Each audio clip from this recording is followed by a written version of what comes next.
That's Twisted. This is Mark McNease in New York City with my co-host, Rick Rose in Shreveport, Louisiana. And you're listening to The Twist. Welcome to The Twist Podcast, everybody, America's only clothing-optional podcast. It's a beautiful day. Time to get twisted, Mark. Yes, beautiful day here in New York City. What's going on there in Shreveport? Beautiful day here in Shreveport. A little dark and cloudy, but we got the Gumbo Gladiators. The Gumbo Gladiators? Did Yes. they, fight with gumbo? To the death? The Gladiators have worked since last night to create 51 pots of gumbo. Some are seafood, some are non-seafood, which would be sausage and poultry, often duck down in the South. We go and vote for them, and I'm on the board of directors for Advocates for Youth Justice, or actually it's called, down here it's a little different, it's Volunteers for Youth Justice, which runs the CASA program, which I'm involved in. So I'm going to be down there supporting the cause today. Wish you were here. Good for you. Yes, thanks, Mark. Gumbo Gladiators. Yeah, last night it was very Louisiana last night. I got to see Loretta Lynn. I was 7th row from the stage. Awesome. And I got to eat gator at my friend's favorite Chinese, my favorite Chinese restaurant is owned by a friend of mine. He makes alligator, so. Chinese gumbo? Oh my gosh, that sounds fabulous. Oh, it was just alligator with peppers. Oh, okay. Well, Frank and I are going to Mohegan Sun Casino in Connecticut. I'll give them a plug, see if they'll give me some free slot play. And, I'm looking forward to it because I love to get away for the weekend. Now, next week, there's not going to be a podcast because we're getting away again, only this time we're going to Rainbow Mountain. I've mentioned them many, many times over the years. Leaving on Friday, Good Friday, and coming back Sunday, and that weekend is mine. That's cool. And it's also Jesus Christ's. He's got some things true. to do next Sunday, so let's give him the space to do it. Does he know it's clothing optional? Well, I don't think he cares. He's like in angel radiant raiments or whatever. We don't see him that way. We saw him as a human going into the grave and coming out as God, right? So you were there? Were you there? Well, I was there, figuratively. Just like when I'm at the table of communion. Oh. That's one of my subjects today, Mark. I want to talk about what's going on in the United Methodist Church, which is the congregation I'm currently, it's of the faith that I'm currently attending, and they're up for a major vote about ordaining LGBT community may cause major problems in the church come May. So I'll fill you guys in on that. Okay, and I'm going to be hitting on aging, just images and sexuality, because I saw I'll get there when on the topic, but Angelica Houston on Transparent, and you just saw her upper body and with her double mastectomy. It was beautiful, it was stunning, and it made me want to talk about this issue, this topic.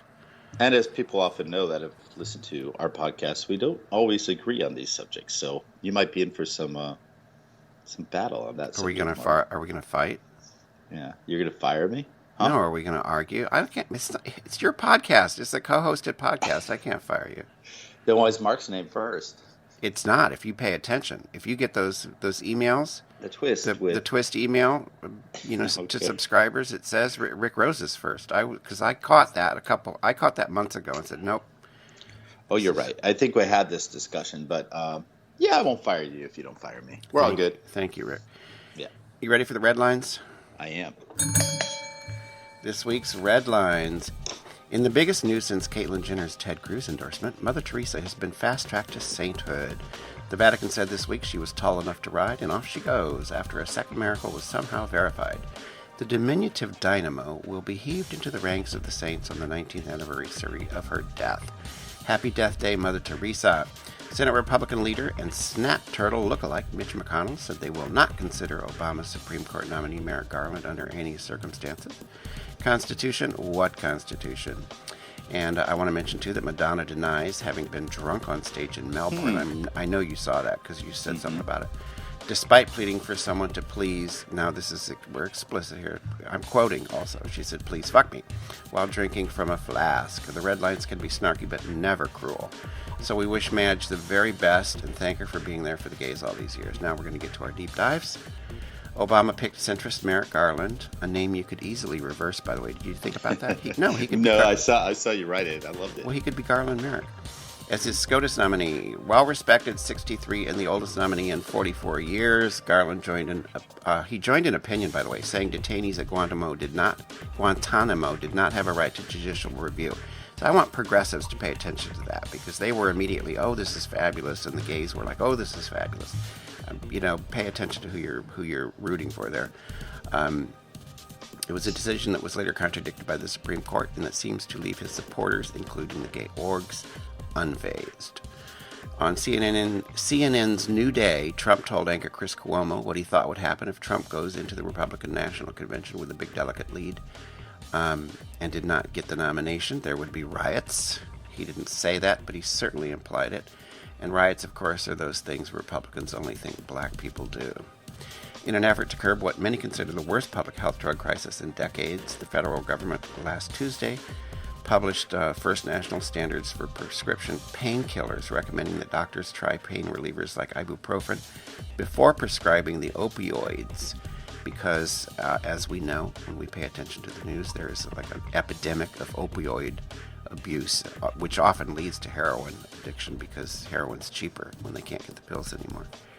And by the way, I noticed a few months ago, there's even a drug now for people who can't crap because they take too many opioids. It's like, oh my God. What? No, it's on their advertising. Drugs, they advertise. Drug companies advertise, and there's a drug now for people who are constipated from opioid use. I am not shitting you.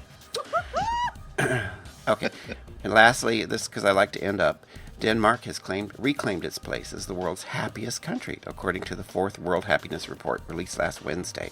The report found that inequality was strongly associated with unhappiness, a stark finding for rich countries like the United States, where rising disparities in income, wealth, health, and well-being have fueled political discontent. So I don't know where the U.S. is on that list, but it's not very high. Not very high. No, not very high. I don't think we're a happy country. I think we're a really angry, schizoid, headed for big trouble country. Yeah. Well, and here in Shreveport, too, a couple years in a row, they look at tweets and messages, and sometimes we're like the most happy, and sometimes we're the least happy based on the words we use in our, Who's the most bipolar? Like, what's the most bipolar country? I don't know. It could be us. I thought there's a punchline. No, I'm just serious. Well, because you said in Shreveport they're happy, then they're sad. It's like, okay, yeah, they up are. And down, and up actually, and down, up and I have down. evidence of a lot of my friends being bipolar here, but I'm not one to diagnose them. No, this is rhetorical almost. It is. So, topic number 1. Hit it. Some things to talk about. So, but do your cow gong. I want to hear your cow gong. Oh yeah, hold on. It's my dong. I'm just worried, folks. If you don't like my dong, please let us know, because Mark's kind of in favor of it, and I'm not sure it's correct. I have a school bell like I like it. Mark, and you really do? Okay, one more time. I do like it. Okay. So go on. Oh, see, there's variations of it, folks. Hold on, Mark. And then I like that version. Oh, yeah, better. depending on where you're holding it. Yeah. Okay, there. All right. The topic is homosexuality, if you will use that word, which I no longer do.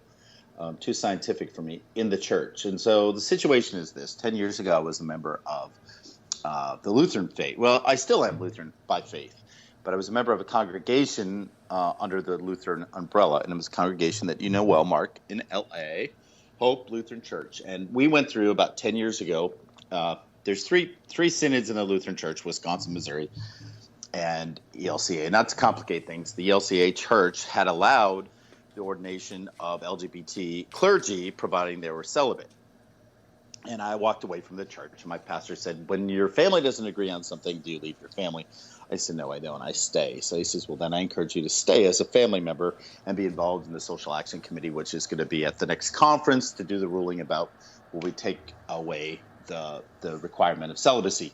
And we succeeded. And we have an openly gay practicing, I'm sure, because he's married. We make unique assumptions about sexuality in these situations. We assume that because you are homosexual by birth and as a gift of God, God also gives you a gift of sexuality. We make assumptions, of our community, if you will, Mark, more than of the non-LGBT community, that we are having sex, So it's interesting, but nonetheless, then I was through that battle with the Episcopalian Church, and as many of you may know, they've had some schisms and splits between the Anglican Church over in England and the U.S. congregations. Well, the Methodist Church is in the process. In May, they get together and have their annual conference. And on the docket, for the first time really since 2012, is the subject of ordaining gay clergy. And my minister, after feeling comfortable in the pews there, Mark, for 8 years, decided to pull out the homosexuality card and let people know that he equated it, practicing your homosexuality is equated with being a sinner of any sorts, including thieves. Who else did he put on that list? Adulterers. And then proceeded to welcome us all up to communion, every sinner, including myself. Well, thank God I had to go work out. Pardon me, I had my priorities. Or yes, I was going to go up and stare him in the eyes and let him know how I felt by taking communion from him. But it's weird, isn't it? Well, and how do you practice homosexuality? I don't know. Having sex. I mean, I know how you practice a blowjob. I don't understand practicing. How you practice? I should have spoken. Listen, I haven't practiced. My practice is way behind me. It is. Well, and here's my feeling. So I've talked. This whole week has been a journey. It's almost 7 full days of looking into this issue, discussing it, because I'm not of the Methodist faith. I've just decided to worship there. Many of my, quote, family members that sat in the same pew with me have moved on, including my own pastor has moved out to Houston. And this gentleman has kind of stepped up to the plate after he left. So I'm not going to take it on, Mark. I've decided, unlike 10 years ago when I am Lutheran in faith, to have the discussion and help the church move forward. Done. I'm going to go to a church where it's okay, and I'm not going to worry about it. Then this morning I thought, well, or do I go back to that church? Because I like that church and just let them live with it. I don't give a shit. But yeah, I don't know, because the only church I've ever gone to in my adulthood is MCC, and of course they're a queer church. Absolutely.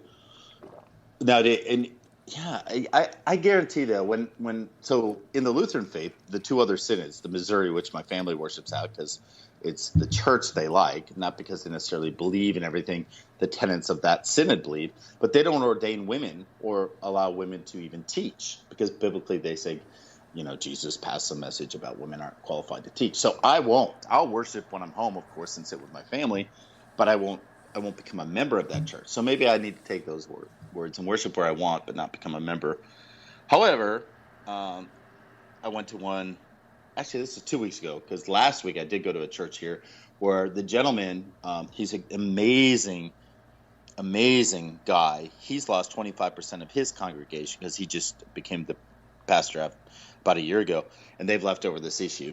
But he's holding strong. And here's the cool part, Mark. He is very favored and a good friend of the bishop for the state of Louisiana, who is a Latina woman down in Baton Rouge. Some say she's gay, some say she's not. It doesn't really matter. She's not out, but it's all going to play out, and we'll see what happens. We will, and I've never really understood. I have, and I wouldn't go where I wasn't comfortable. I would not go to a church where I was felt that way. And I even had issues with the queer thing, because Reverend Pat, of course, is queer. And a few years ago I said, well, because gay people have kids too, and there were people bringing their children, and I thought to myself, would I really want my child being told that his father's queer? I don't know, but I didn't stop going, but that's a totally separate. Well, how do you feel about that today? I don't know. Do we want to get into that again? I don't think. No, that's we talk about that subject. Because I just don't think I would. I don't think if I had a child. It's so hypothetical. I don't have a child. I'm 57. I'm not going to have any children. But no, I would not. I would not take my child to a church where he or she was being taught or told that their parents were queer. I just don't. I don't like that. It's one thing. It's one thing for adults to use that language. And many of them have, and I've surrendered. It's too late. It's done. Well, Mark, and this. Go ahead. It hurts children. It hurts kids. A 10-year-old doesn't theorize. There's no queer theory for a 10-year-old. So when you tell a 10-year-old, you call a 10-year-old queer, it's going to hurt that kid. So that's where I'm coming from, and I just wouldn't do it. I would find a church where that language was not used. I agree, and I think the nomenclature is changing now. So maybe in 20 years when you're a father, or should you become a father at 75 years old? You're a fucking great-grandfather. May be different.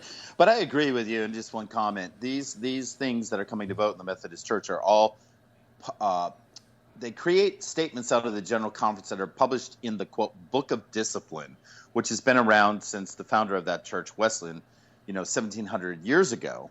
And the current, so I looked it up this morning, and the current says is the practice of homosexuality is incompatible with Christian teaching.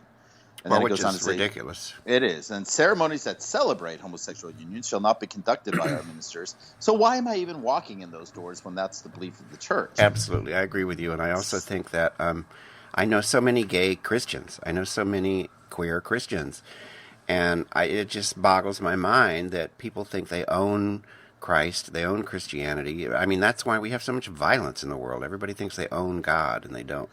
They don't. And, then I did post on my Facebook some stuff about this. So if folks want to find me on Facebook, it's Rick Rose. I'll be happy to be your friend. There's a great guy named Donald Haynes. He's a doctor that used to publish a lot in the United Methodist Reporter. He's a theologian as well. Older gentleman that basically says that statement I just said, Mark, about keeping with teaching in line with the scriptures. He says it's a rather, and he uses a great Mark McNease word, pejorative statement, implying that the scriptures speak with a unilaterally definitive voice of homosexuality. He says, by all means, that is a stretch. And then he goes on to attack the writings in Leviticus. So it's good stuff. It's good stuff to read if you're interested like me. Mark, and we'll move on from the subject, but it's really, I left that service as you can only imagine how I felt. At one point I did burst into tears because I needed to, because I feel like you. Why are these discussions being led by the man just because he has a robe to do so? Why aren't the parents in that congregation talking to their kids about it? And he, just like you with Pat and the queer word, has kind of made a decision to do that when, it's the parents' responsibility. I don't believe it's a clergy member's responsibility. All right. So anyway, there you go. Enough of me. Ding your dong. I'm going to ding my dong, but don't tell Pastor Derek, please. Okay, I won't, because he might be practicing or not. Yeah, we don't know. My topic is about age and aging. Of course, I do LGBT Senior, which is coming up on 5 years. LGBTSR.org, coming up on 5 years and going strong, by the way. Even though I constantly say I'm going to retire it because I'm exhausted. But the exhaustion days are coming to a close, as you know. I will have the time to do all of the fabulous things that I love doing. But anyways, we were watching Transparent because we don't watch anything winter. Well, of course, they released the whole thing at one time, but we finally got caught up with Transparent, and then I think it was the last episode or the next to last. It was the last episode. Maura, the central character, transgender woman, meets Angelica Houston. I think her name was Vicky. Anyways. She meets Vicky at this women's. I love the way the take they did on the women's festival too. It was fabulous. WOMYN and all of that stuff where they only want women-born women there and all this other crap, which is why the real festival is ending after many years. Anyways, so Maura ends up in a hotel with Angelica Houston. They spend the night. They have intimacy. I don't know if they have sex. Well, they do have sex actually, but they have intimacy. And Angelica Houston is on top of Maura, and she takes her blouse off and reveals her body, her naked, old body with the double mastectomy. And that show, by the way, they had the scene earlier with Judith Light in the bathtub, where Maura fingers Judith Light. And the one thing that I love about the show is that it has shown old people. I don't run from the word old. I know that it's like queer. It's got all kinds of baggage. Nobody wants to say they're old. Like George Carlin said, nobody's old anymore. Everybody's older. I'm not afraid of the word old. And when I'm 70, please call me old. But anyways, they show and depict old and older people having sex and having sexual lives in their bodies as they are. And I thought it was so beautiful and something we never see in our culture, whether it's the broader culture or LGBT culture. You just don't see it. They don't have much use for older people, and they certainly don't want to see us. Not in that kind of context. They want to see us with walkers and all this other crap. So I wanted to read a few things about it, about aging, that I got from Aging Watch online. Well, it's perfect. I want to just chime in real quick. Last night I mentioned I went to see Loretta Lynn at her ripe age of 83 years of living. And it was really interesting because her son's in the band, her two daughters, the Lynns, they're twins. They come out and sing beforehand, and they're my age, they're 51. And just to see that interaction was so beautiful. And you know what I loved, Mark? At 51, I truly was. Well, I had a friend with me that was in her 30s. And she went for the same reason I go. I love to see icons. And at that age, it's not about what you're talking about. It's about these are musical icons, and it doesn't matter. They got there because of their age of performing 50 years of their life. But there are rooms where people do celebrate it and do see it differently. The 83-year-old Loretta Lynn on that stage is very different than the 93-year-old Tony Bennett, who I saw on that same stage, or the 80-year-old Bill Cosby, who I went to before all of this stuff. But when you really look at people, they're very different at that age. But I love the fact that people do get together and celebrate these people as well. Okay, so from Aging Watch. Like racism and sexism, ageism is a social disease fed by stereotypes. Elders are lumped together under the heading of old, there we go, and attributed a demeaning set of characteristics: senile, sickly, unattractive, greedy, cranky, and childlike. To transform the way our society sees older people, we must combat ageism in the everyday interactions and cultural exchanges where stereotypes are conveyed and reinforced. And then they listed 5 most harmful ways these stereotypes are perpetuated. 1. Elders are portrayed as helpless victims. They're predominantly depicted as sweet and vulnerable. News stories that feature them always are stated as, quote, elderly Savannah woman scammed out of her life savings, or police hunt driver who hit elderly man. They're always identified as elderly. Another stereotype, elders who defy negative stereotypes are presented as bizarre or comical. The geezer bandit, I remember that's one thing they used. Growing old is equated with inevitable deterioration and decline. 4, elders are demoralized as a group, and 5, elders are underrepresented and ignored. Now, I would just change this all slightly to say older. It's not just about elders, and it's not just about people above a certain age, unless you make that age 40.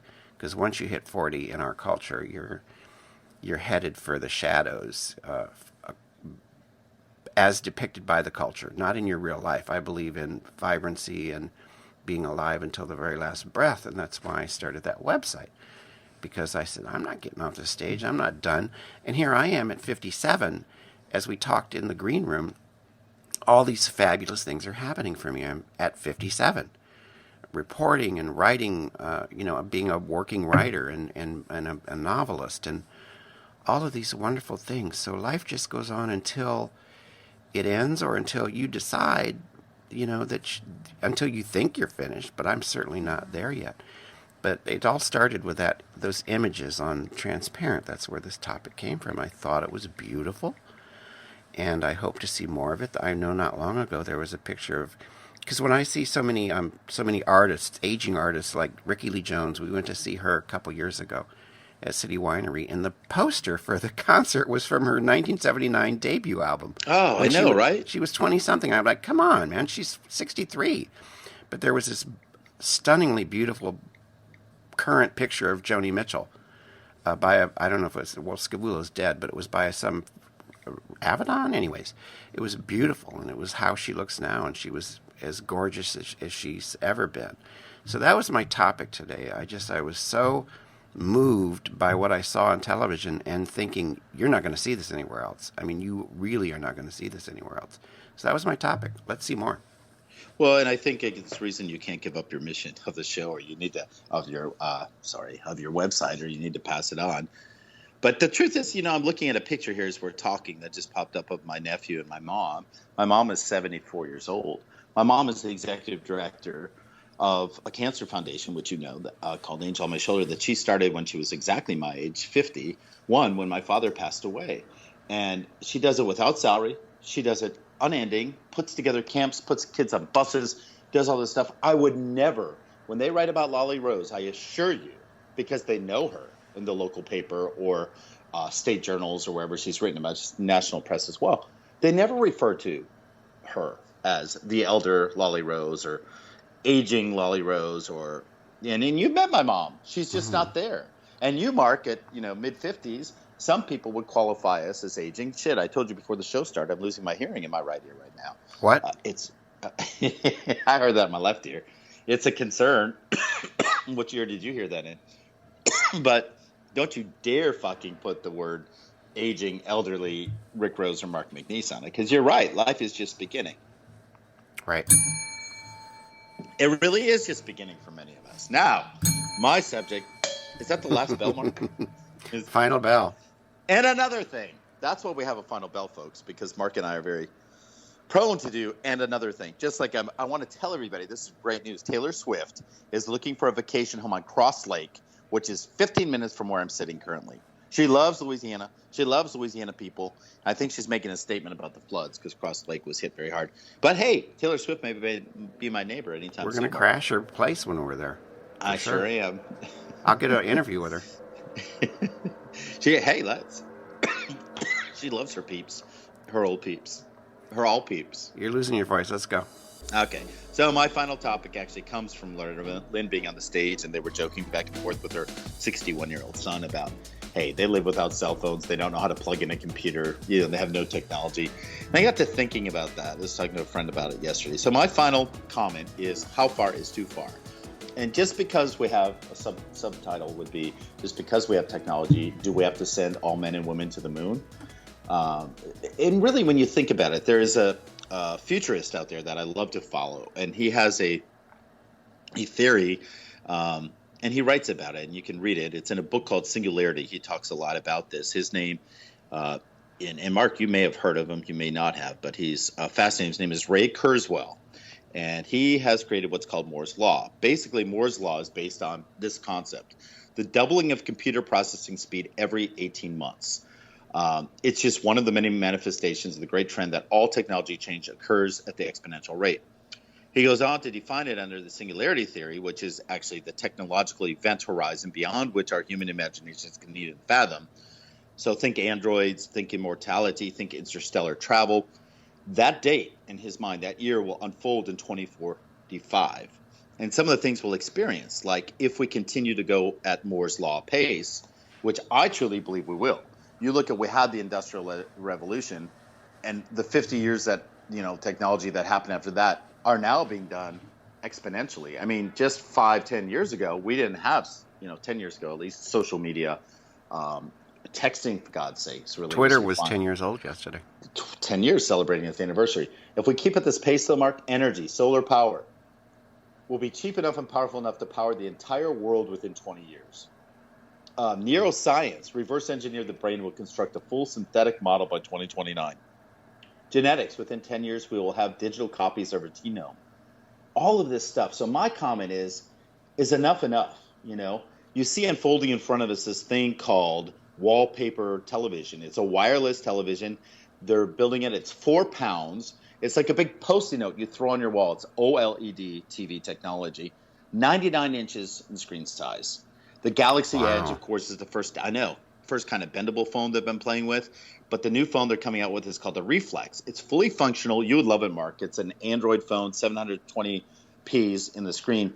And you literally take one end, the left or right, and it's like shaking out a rug. If you shake the left end or the right end, it will flip the pages of the book you're reading to the left or right as though it looks like a real book. It's quite incredible. And I remember back when we were kids, we ran around in the backseat of our parents' cars. And then they passed all these safety laws doing car seats. Pharmaceutical, you mentioned earlier, it's just everything is advanced to the point of drones being regulated by the FAA and how you can only fly at 400 feet. And back to my point, when is enough enough? When parents want to punish kids, they take away their phones. When we want to try to have moments, you and I have both done this. I go into restaurants now or concerts and turn off my phone or leave it in the car. So we have the ability to either go with technology to the positive things I described and know a world like we never thought we'd imagine. God forbid the idea of a black president or a woman president. This is so beyond that thought process. And we have to keep that in mind. Or do we want to slow it down a little bit to enjoy our lives? So I am ending this by saying I advocate the days of pagers. When you really need to reach someone, you reach them. Not with every little thought like, hey, is it raining over where you are? I advocate German laws like no emails allowed after work hours. Blocked computers and corporations over in Germany that will not allow you to send emails until the morning hours start. I advocate party lines versus Apple, the whole discussion of Apple versus security systems. Let's go back to party lines where I'm in Wisconsin. I can listen to my neighbors. Exactly, and get to know your neighbors again. And lastly, what about the days of borrowing a cup of sugar? Crossing the street and saying, hey, Ricky, would you go and borrow a cup of sugar from our neighbor? Versus me going to Amazon Prime and having that cup of sugar in the next 20 minutes or, whatever it is, might take a day. Anyway, Mark, that's it. No more singularity, man. We got to slow things down because we have to enjoy life in its finest moments. I don't want to live with a neuroscience nuclear brain. I just don't. Well, fortunately, you're old enough, you're not going to live that long. But I don't. Oh, my God. No, but I think it's a losing. I think you're not going to win. You're just not going to win. You can't stop it. It's a thing. It has its own life, and it's not going to stop. Fascinating, though, right? Yes. I mean, I advocate that too. I leave the TV off in the morning, even though I'm a news junkie. The TV is not on in the mornings for me. And I keep trying to leave my phone off until like 8 o'clock, and I've completely failed. Go ask for a cup of sugar. Yeah. Now I'm going to get one on Amazon. No, they have. So, Mark, they have drone delivery. Here comes my drone. That's about it. This isn't like Jetsons anymore, folks. We're living in the land of this being reality. Yes. So, Mark, we end our show with a wonderful quote. Final quote, and it has to do with what I talked about with aging and our realities, and it's from Yoko Ono, who is quite old herself. Mark, what? She is old. She's lived a good life. She's a veteran. Yeah, and I'm sure she doesn't mind being called old. I loved watching Jane Fonda on Oprah's Masterclass a few years ago. She said, "I'm old," and she laughed. She was 75 at the time. She said, "I'm old," and she laughed. And I thought, that I like.